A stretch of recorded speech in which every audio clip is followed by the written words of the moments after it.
आज यांचं पार्थिव त्यांच्या फॅमिलीला देण्यात आलं, त्यामध्ये कशा पद्धतीत जे रुग्णालयाचं रोल होतं आणि काय ह्याच्याबद्दल सविस्तर माहिती द्या. आणि कधीही जेव्हा बॉडी मेडिको लिगल केस असते त्यावेळी आम्ही ती पोलीस आमच्याकडे घेऊन येतात की ह्या बॉडीचं ह्या पोस्टमॉर्टम करायचं आहे या व्यक्तीचं.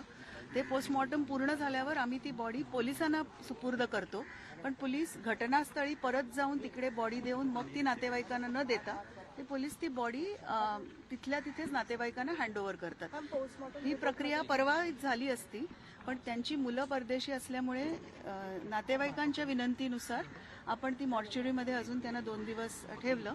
आणि आज मला असं कळलंय की त्यांचे मुलं मुंबईत आलेली आहेत आणि त्यांनी विनंती केल्याप्रमाणे सगळी कायदेशीर प्रक्रिया करून बॉडी त्यांचे इतर जवळचे जे नातेवाईक होते त्यांना आपण दिली. ही पोलिसांच्या मते ही काय कशा पद्धतीने टेक्निकली कशा पद्धतीत केले गेले पीएम काय आहे ह्याच्याबद्दल सविस्तर माहिती आहे. नाही, कधी कधी पोस्टमॉर्टमचे वेगवेगळे कारणं असतात. कधी कधी पेशंट जे येतो हॉस्पिटलमध्ये आणि पटकन मृत्यू होतो किंवा मृतावस्थेत आणला जातो, त्याचं पोस्टमॉर्टम केलं जातं. कधी कधी पोलीस आम्हाला सांगतात की याचं पोस्टमॉर्टम केलं पाहिजे. कधी कधी कोर्टाचे आदेश होतात.